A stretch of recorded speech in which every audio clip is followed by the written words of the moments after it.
You were never lost. I know it may have felt that way, in the middle of the thing that broke you open, in the season that took longer than you thought you could bear, in the moment you looked at your life and didn't recognize it anymore. But lost is not what you were. In the middle of all of it, you were becoming. And now, wherever you are standing right now, it is time to begin again. Every wisdom tradition that has ever existed, across every culture, every century, every corner of the human story, carries the same truth at its center, that nothing ends without something beginning. That darkness is not the absence of light, it is the condition that makes light visible. That the seed does not become the tree without first disappearing entirely into the ground. This is not metaphor. This is the pattern written into everything that lives. The Stoics called it the eternal cycle. Nothing truly lost, only transformed. Eastern philosophy calls it impermanence, the teaching that nothing stays and that this is not a tragedy, but a mercy. The contemplative traditions of the West speak of the dark night of the soul, not as punishment, but as preparation. Different languages, the same truth. You have been in a chapter of becoming, and the next chapter is already waiting. Psychology has a name for what happens when human beings move through the hardest experiences of their lives and emerge not just recovered, but genuinely transformed. It is called post-traumatic growth.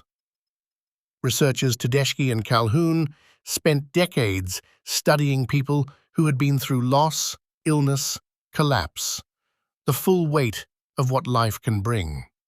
And what they found was this: the people who grew through difficulty were not the ones who avoided the pain. They were the ones who stayed present inside it long enough to let it change them. Not broken by it, changed by it. And Kristin Neff's research on self-compassion adds something equally important. The single greatest predictor of our ability to begin again is not resilience in the way we usually think of it, gritting our teeth and pushing through.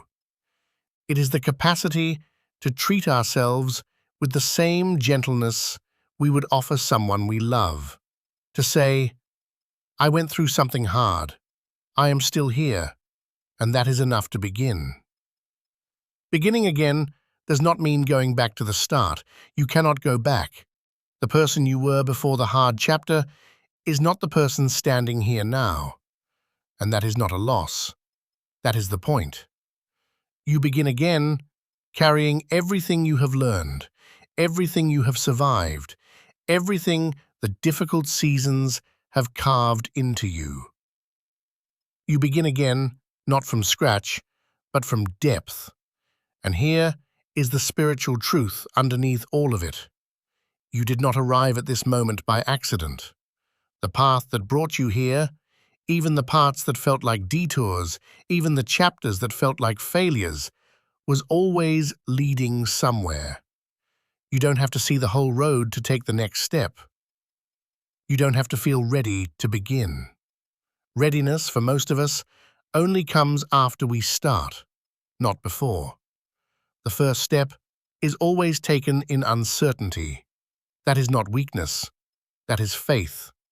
In yourself, in the process, in the something larger than you that has been holding you through every chapter you thought would end you, and didn't. Over the past 3 weeks, we have talked about deciding, about releasing, and now about beginning again. These 3 things are not separate. They are the same movement, seen from different angles. You decide what to do with the time you have left. You release what was never yours to carry. And then you begin, from exactly where you are, with exactly what you have, trusting that it is enough. Because it is. You were never lost.